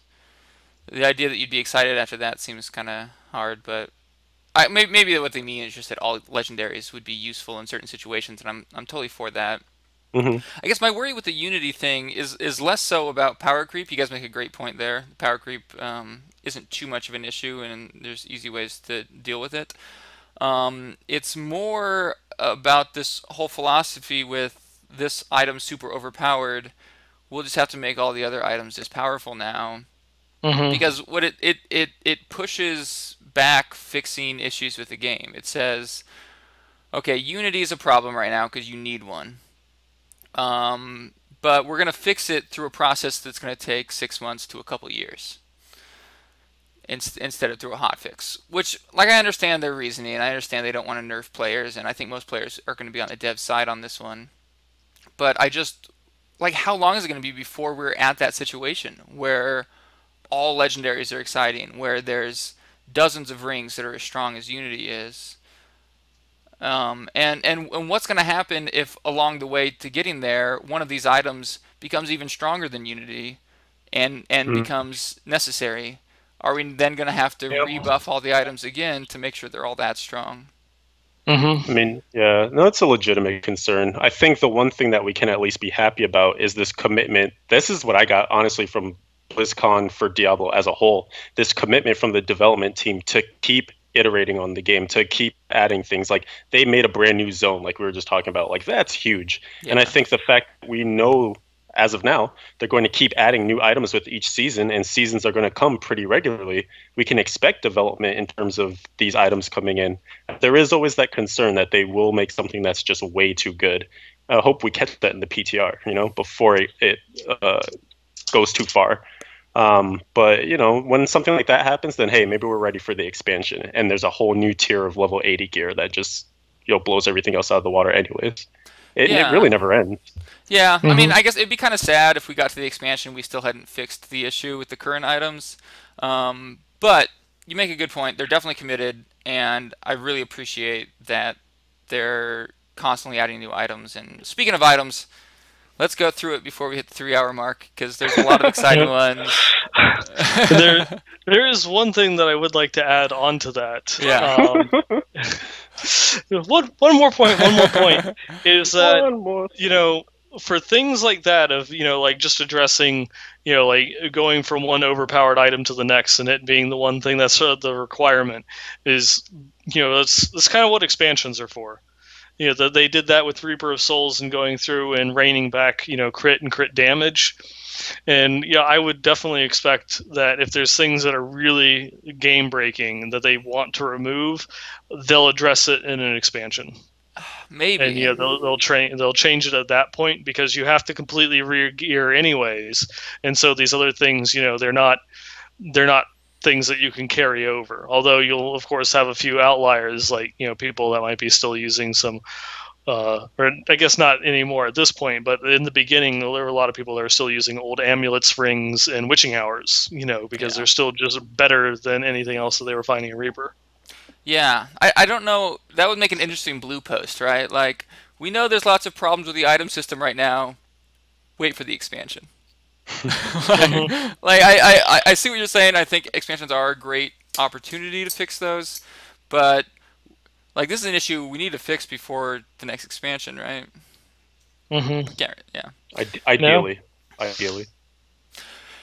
Anyway, moving on. Yeah, some of these items, though, I'm sorry, I'm being very pessimistic, but I am very optimistic about a lot of these items. I think a lot of these items are going to fix issues, and if they can do it fast enough, they could totally fix the issues with items, and we could have like dozens of amazing builds for every class. So I'm optimistic in that regard, and let me share my optimism. Optimus Prime? I found it. Let me share Optimus Prime with you guys. Starting with this picture of some of the new weapons they're introducing, and that is a cat. That is a kitten. If you guys haven't watched the BlizzCon coverage yet, that is one of the developers' kittens, I believe. And Yeah, his that's what name they're- is Mr. Pickles. They named him at the panel, Mr. Pickles, but that is an actual Witch Doctor Mojo. It is just so funny. I hope it meows or something. Oh, so funny. Yeah. I am almost positive that that item is going to have something to do with the chance on hit to charm your enemy. I can see that. If it isn't, they are designing this game wrong. All I'm going to say. This is the breaking point for 9-ball. After everything we just talked about. That's funny. Well, I'm gonna come back to the sets because there's some awesome sets, but I think we should leave on those because they're the most exciting. Although one of the ideas that just came up in chat, I would also be willing to accept. Rain of Frogs now drops kittens. Reign of Kittens. I would accept that. That's great. Alright, so the first item they showed was kind of to show that not only are they adding new legendaries, but they're improving old legendaries. So this is the new Skull Grasp, at least as it stands right now internally. Increase the damage of Whirlwind by 441% weapon damage. And they showed off a cool Whirlwind build with Ren that they kind of showed, like, this is our new vision for the Whirlwind build, because I guess they read the forums every once in a while and realize that every barbarian in the world still wants to be a Whirlwind barbarian and are pissed off that they can't just hold down their button and kill everything. So this Whirlwind build is going to be a little more exciting, so it's not just like a one-button build. But, yeah, cool. One question that I do have. Yeah. Did they specifically state that it is Whirlwind only, or is it a random class skill? I believe it's Whirlwind only. Yeah, I'm not sure if they said either way, but I remember you mentioning this. So yeah, I don't think that they did state either way. And when I first saw that, my immediate reaction was just, it's going to be a ring that adds a huge bonus to just a random class skill. But a lot of other people are interpreting it that it's just a Whirlwind item. I'm 90% sure it's Whirlwind only. Partly because of how they addressed it at the show. They talked about it as like a Whirlwind item. Like Wyatt Chang was talking about how you'd need that for a Whirlwind build. And the other part because that would be so hard to balance if it applied. Or it would just be that everyone needs a Skull Grasp now. Yeah. Well, it also addressed one of the other points of wanting to go through and make things that competed with Ring of Royal Grandeur and That's true. Stone of Jordan. But other rings are coming. Yeah, but Thunderclaw in chat is saying it's Whirlwind only. I imagine that's probably something that the devs clarified in one of the conversations. Yeah, I hung out with Thunderclaw a lot at BlizzCon. We were story timed with Wyatt together. He's a good dude. Yeah. All right, let's see. Moving down, these are some new items they're adding. These three. Oh, I'm sorry, not to new items yet. These are some more upgraded items first. We have Gungdo Gear, which makes Exploding Palm on Death Explosion apply Exploding Palm, which we were talking about this pre-show. Leviathan said it best. I was like, there's Exploding Palm exploit, and they finally fix it, and then they try to buff Exploding Palm again. Like, oh boy. Yeah. I guess it worries me because it seems too good. But maybe that's better than it being too bad. That's true. I mean, I would rather them lean on the side of introducing something that's insanely exciting and then, well, I don't know. Is that worse if it's awesome to start and then we have to nerf this? Sounds like that. Yeah, like you said before, hopefully they catch it in PTR, I guess, if it is too powerful. Yeah, and our other question, which we're still not sure about, is will the Exploding Palms applied from the explosion have the same rune effect that you have equipped on Exploding Palm, or will it be unruned? I mean, if you look at the gameplay video from the Ruins of Sescheron, they're applying the fire element Exploding Palm, and when the enemies died, it all got reapplied with the fire element Exploding Palm. Oh, well, there you go. That just seems so strong. But Well, especially on your wrists. it's only a monk. That's true. Monks need a leg up right now. But yeah, like if it was on like a ring or a chest piece even, it wouldn't be. But on a wrist, like that seems like the piece you use on a wrist as a monk.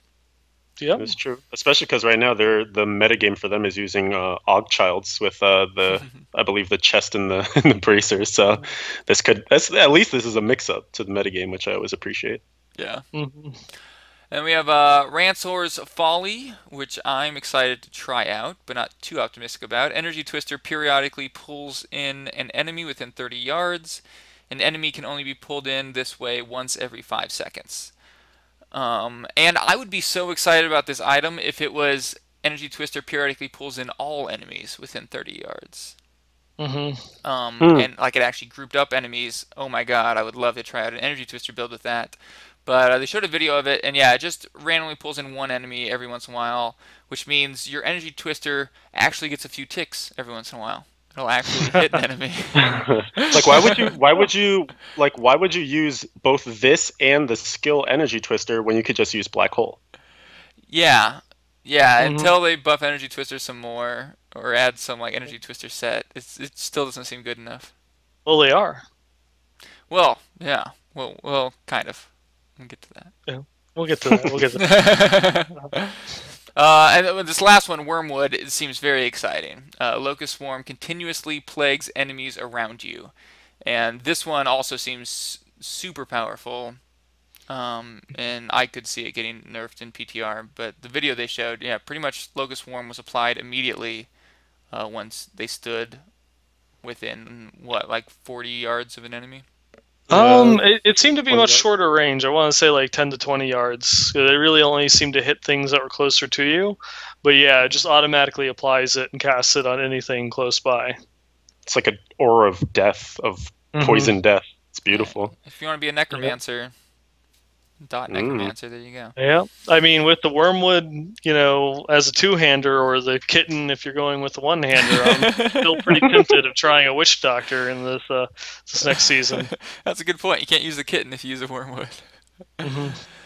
Some more new items. We have the Crown of Primus. Is that the band? I think we're getting more band items in here.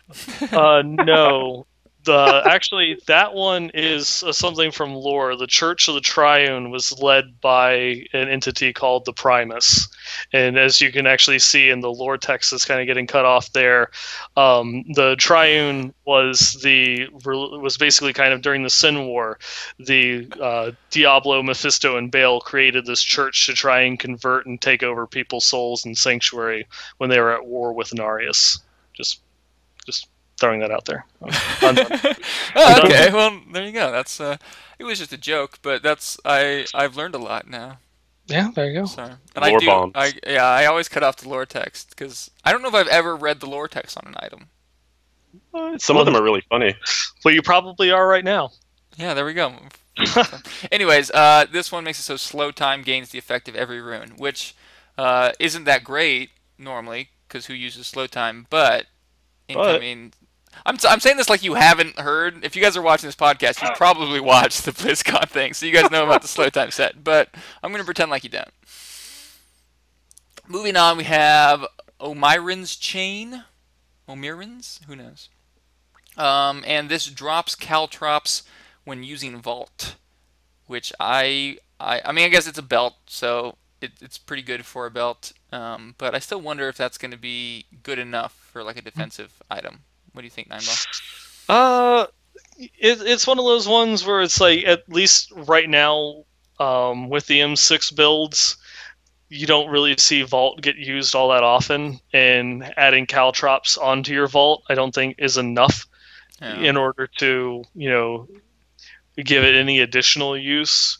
Maybe with a new set, but I don't know. It doesn't seem all that powerful when you match it up against some of the other choices. The belt isn't a particularly interesting slot at the moment, but I don't think adding caltrops to a skill that doesn't see that much use in the highest end builds being enough to have people go through and get on board with it. I imagine that it doesn't actually require you to have any of the caltrop runes on your skill bar. At least I would hope not. I don't know, because the only real one that would be the two that would be useful, obviously, any of them that do the slow for triggering Bane of the Trapped, or the one that just ticks for damage while things are over it, is just having, something else that's there ticking on enemies. Yeah. Yeah, I hope that they would, well, maybe not buff it, but at least start getting some better belts in here, because, yeah, it just doesn't seem up to par for me. Speaking of belts, last item here is Belt of the Trove. And this one seems a little bit more exciting. Love to hear Leviathan's opinion. Baby! Oh, baby. Every 6 seconds, it calls down bombardment on a random nearby enemy. Is that enough bombardment to be worth it? When I saw this, I was instantly like doing the you can hear this, the rubbing of the hands. I was like, oh man, because I'm looking at my condemn build and I'm like, man, you know what this condemn build needs? Single target damage. And so the belt slot is open in that build. When I go into Greater Rifts, I use a belt, secret belt, but it's I don't even remember. It's because who cares about belts, right? Exactly. But this is actually a kind of a tasty item, perhaps, because every 6 seconds, yeah, that's a long time, right? But against a Greater Rift Guardian, when the fight lasts for, I don't know, like 4 minutes or so, 3 minutes, it's a good portion of your Greater Rift clear. Every 6 seconds means you get 10 every minute, and if it's doing like, if I actually meant to look at the base damage, but if it's even just the base bombardment, it's at least 1,000 plus weapon damage. So let's say, I don't know, it's like 100 mil or something. You get 10 of those. That's 1 billion damage every minute, free. Not bad. Yeah, and not bad at all. Yeah, so I'm really excited for that in terms of adding some more single DPS. It's not going to be something that you would use all the time in like your farming, but definitely for Greater Rifts. Yeah, but apparently it also stacks with the Lord Commander for the damage increase and the, what was it, Mortal? Oh yeah, the Mortal Drama. Yeah, the Mortal Drama, which makes it so that way whenever you trigger bombardment, it drops double the number of impacts. It's going to be tasty. Oh man, I'm excited. I think that it's in comparison to the DH belt, it's definitely a better one. That would actually be interesting to seeing that if you actually have bombardment on your skill bar, will it copy the rune that you have selected? Yeah, that's interesting. Yeah, Mikey made a point, speaking of the DH belt, that it seemed like just an attempt to match the talent on Heroes of the Storm, which I actually haven't played. I can't even remember, but I guess, yeah, DH has a talent to drop caltrops and vaulting in that? Yeah, there is a talent for DHs to drop caltrops, and it's the only way that they can drop caltrops in Heroes of the Storm. It's nice because it's your skill that you use to get away, and it slows the people chasing you down and does damage over time. So it's it's a very good defensive talent in that game. And actually, mining the chat for more info, El Diablo, funny enough, makes a great point that on the Crusader belt, the 6 seconds that we're talking about is in blue, so that's actually a number that can go up and down. Oh yeah, that's a good point. So that could be the high end. What if it's every 3 seconds? Oh my God, my mind just got blown. My mind just got blown. Calm down now. Calm down now. All right, well, it is time for, I think, the most exciting announcements we got from BlizzCon, which is the new sets. Yeah. New sets. So excited. So let's start with Monk set, since that's the class none of us play.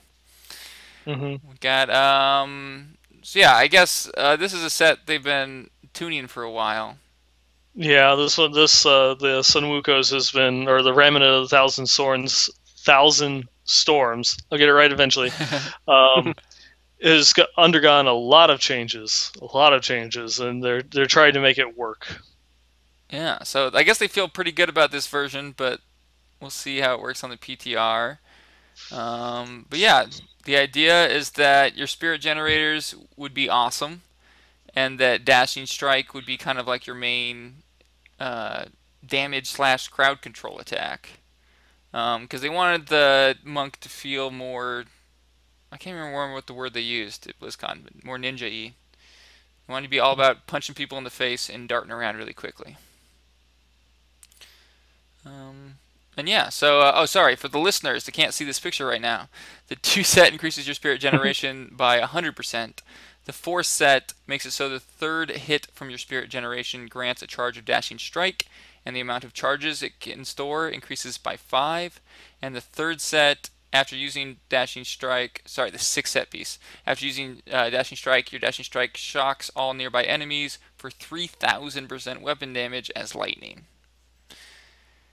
That's, yeah, I think it's worth correcting you, by the way, that it's spirit generators, not generation. So for those who are listening, it makes a big difference, right? Because if your spirit generation is buffed by 100%, holy crap! The entire, no, that's a good point. Thank you.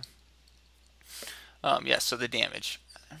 Then so yeah, anything to say on that set? It looks like it could be on par with M6 and Jade Harvester to me. Maybe. I mean, part of the thing with the Marauders is just because you've got up to 5 turrets that are just dropping huge damage skills, or you've got like 3 turrets that are firing 4 lightning bolts every second that are against the Rift Guardian are doing something like over 1,000% weapon damage because they're ticking for so many times. But for the monk, the reason why they made some of these changes is because most people were trying to use it with the item that had a chance on hit of refunding a dashing strike charge, but it felt too random, so they wanted to make it more consistent. So that's why they made it so that way you could have a charge. That you could control the number of charges that you get by using your generators, and then having it stored up so you could do a couple quick charges in order to do a huge burst of damage. Yeah. Well, we'll see how it plays out. Hopefully, if it's not as powerful as the top sets, it'll get buffed in PTR. Mm-hmm.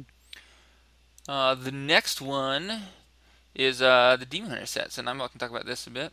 Unhallowed Essence. Oh yes. The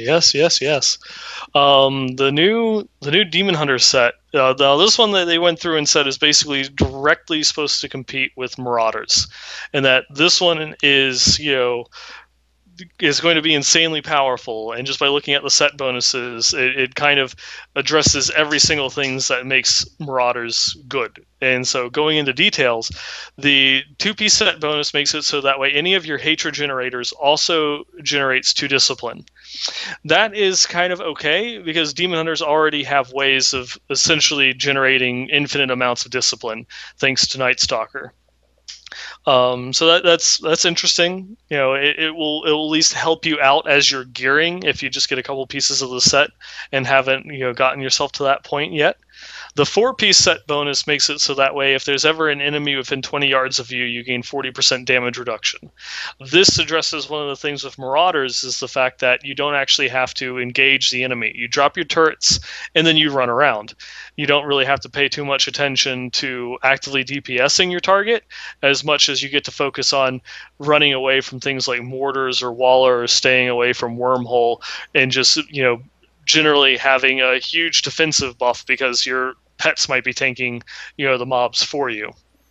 This one kind of addresses that concern that Marauders isn't just so overpowered because of the damage that it can put out, but because of how much it increases your survivability through things that aren't reflected in your character sheet. The 6-piece set bonus also makes it so that way your hatred generators in multi-shot deal 10% additional damage for every point of discipline you have. It is really easy to get 70 discipline in the game through gearing, and you can get even more than that if you start equipping some like Nat set pieces, because you could do this whole set along with the 3-piece set bonus from Nats. So that's 700% easily extra weapon damage or extra damage on all of your hatred generators and multi-shot. Multi-shot now is ridiculous. That even if it stacks additively, you're doing 1200% weapon damage, every time you use the skill. And things like bola shot now, or they can be doing 1000% weapon damage or 900% weapon damage every time you fire. Yeah, this is making things just ridiculous. And if they don't stack additively and instead stack, say multiplicatively, it's just crazy. Some people were commenting that, like multi-shot was getting 55 million crits, on the character in the demo, and I haven't seen exactly what they were geared out or what their stats were, but that's just insane. That's like well geared cluster shot or cluster arrow shots, barely reach the 55 million range. If this is just kind of like a mediocre, geared out one with only like 40 discipline, it goes up from there. Yeah, it's crazy. It's made me want to play a Demon Hunter because I love multi-shot and always wanted it to be viable. And I guess they said they made this set partly because one of the devs has wanted a multi-shot build for a while. Yep. Mm-hmm. Yep. And they're finally giving it to him. So, yeah, I hope, and I imagine if it isn't on par with M6, that they'll buff it, because they've said multiple times that the idea is to get these sets on par with the top sets in the game right now. Yeah, though they've also hinted that they might make some changes, because I know in the first panel, someone asked if they were going to nerf Marauders, and they said that they would answer that in the Evolving Reaper Souls panel, but then they never got around to it. They just addressed what they didn't like about the Marauders, is that it was, non-interactive gameplay. You just drop turrets and run around. You don't really engage in the game, and it's kind of, boring and not that fun. And so they wanted to make another set to compete with that, but they didn't really say whether they're going to nerf the Marauders or change the Marauders set to reduce its power. So we'll have to see. Yeah, for sure. Wow, it's a nice chat from the chat room here. Thanks, guys. A lot of people talking about the show. Anyways, I got distracted by you guys in chat. The last set, and definitely the coolest of the sets, because it's a wizard set, is Del Sears. I can't remember how they pronounce it. Is that right? Del Sears? Magnum Opus. And it's the slow time set. And I think they did a really good job with it. So far, but honestly, to me, it looks better than the Firebird set, but we'll see. The 2-piece makes it so casting Arcane Orb, Energy Twister, Magic Missile, or Shock Pulse reduces the cooldown of slow time by 1 second. The 4-piece makes it so enemies affected by slow time take 1250% weapon damage every second. And the 6-piece makes it so enemies affected by your slow time take 500% more damage from your Arcane Orb, Energy Twister, Magic Missile, and Shock Pulse abilities. So that's ridiculous. So they're throwing up slow time, which is putting a dot for a crazy amount of damage, 1200 every second. Slow time's already amazing. Once they're in your slow time, you do 5 times as much damage from what are going to be all of your abilities in this build. Because it's including your primary skill, which is either going to be Magic Missile or Shock Pulse, and your spender, which is either going to be Arcane Orb or Energy Twister, which is also a great way to get people to start using Energy Twister and Arcane Orb, because they're not very popular right now. I'm not 100% sure on why they threw Magic Missile on here, because it's incredibly popular with Mirror Ball right now. But Shock Pulse also not very popular. So my guess it's going to be a lot of Magic Missile and Arcane Orb. I still just don't see Energy Twister being good enough, even inside of a slow time. And even with that bracer? Even with the... maybe with the... maybe. Yeah, I mean, the bracer does seem really targeted around this set, of course. If you throw your slow time on a group of mobs and put an Energy Twister in there, the bracer hopefully would pull in some enemies that didn't get consumed by the slow time. I think that's the kind of thing that'll maybe take a little bit of playtime to decide for sure. But they were asked at the panel why they didn't include other skills in there, and basically they don't want to compete with other builds. They want this set to facilitate a single build or multiple similar builds, but they don't want to compete with like Ray of Frost or Disintegrate builds, so they didn't include those skills in the buff. And hopefully they'll have future sets that incorporate other skills. Mm-hmm. And so I guess probably the question that every wizard is asking is this enough to unseat Firebirds? It looks like it to me. From what I've seen, I think this looks better to me than Firebirds, but it'll take a lot of playtesting to tell for sure. I think the idea is they want it to be on par with Firebirds. Obviously, they don't want it to replace Firebirds. It shouldn't become like the new set that everyone needs to get. But and of course, as Mikey mentioned in chat, there's a helm that makes it so slow time gives you the effect of all runes, which will be seems pretty much Probably mandatory with mandatory for this set. Yeah. Yeah.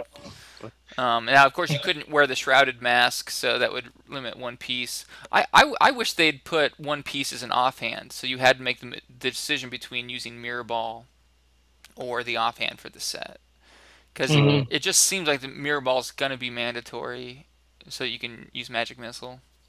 Yeah, and it's interesting, with that, is just throwing in that helm, makes it kind of jive a lot more, because it makes it, you're already doing the 500% weapon damage from the set bonus, but then with Time Warp, you're doing additional 10% more damage, but everyone in your party is doing the 10% more damage. And then if they stand inside the effect as well, they've got 10% increased attack speed. And then it's going to have the 80% slow and can stun enemies at the same time. So it's all of a sudden it's a catch-all. It's a damage boost for not only you, but your entire party. And then it's also a massive CC effect. And then it has a dot ticking on everything inside of it at the same time. Yeah. Right, but think about the fact that you're now absolute pinned into using the Ring of Royal Grandeur. You cannot do those two things. You can't wear that helm with this set unless you Ring of Grandeur. So in a way, a lot of the gearing for this set is kind of already in place. You wear the 5-piece, you wear that helm, you wear the Ring of Royal Grandeur, and you're probably using the Mirror Ball. So that's so many of your pieces played out for you already. That's also true of a lot of classes already. Witch Doctors and Demon Hunters, for example. That's true. Yeah, I think like Leviathan makes a good point. It does kind of limit different versions of this build. I mean, maybe different weapons could make for different effects, but overall, it looks really powerful. I think I wouldn't be surprised if it got nerfed a bit in PTR, but I'm glad that there's gonna be another set that's at least on par with Firebirds. It's just one of those things where one of the things we talk about in terms of the community is, what would happen if they had sets where you had 6-piece bonuses. And a thing worth mentioning too is that they said in the panels they wanted to go back to the old sets and also add some 6-piece bonuses to the ones that don't have them already too. But what if you made sets that had 7 or 8 pieces with 6-piece bonuses being the max, so you could actually get a little bit more gear diversity. You wear your Ring of Royal Grandeur, but now instead of limiting it so I can only wear a different helm, maybe I wear the bracers from that set, and so now I'm able to change my chest piece or something. Yeah, I think that'd be even more exciting if all slots were created equal. Because I think in most cases you just find that there was like certain slots you would use and certain slots you don't. Like I don't think you'd see a ton of diversity in which slots were chosen. I think the diversity would be mostly determined by which items you already had. But if there was, if they specifically, and this is what I hope they do, if they just come up with a handful of sets for each class, and those are kind of like the end game builds for that class, and then they custom designed legendaries that could go in some of the extra slots or same slots of the set if you didn't need all the pieces that specifically complemented that build. So, these sets effectively make a new build, and then these legendaries designed for it would make kind of like variations of that build, but it'd be controlled and balanced. I dig that, yeah. Yep. Are you going to show the Barbarian set? Oh, yeah. Let me see. No, I know you said I know you said like the last sorry, wizard set. And it's like, but there's one more. There's still more. But what about the barbs? Yes. You know what? I forgot to copy that. All my picture copying today, and I totally Didn't copy that. So let's start talking about it, and I'll get it up on the screen. All right, Alright. I have it up here so I can go into it. So the Barb set that they introduced at BlizzCon is titled Wrath of the Wastes, and not the waste as in the belt, but the waste, the wasted lands.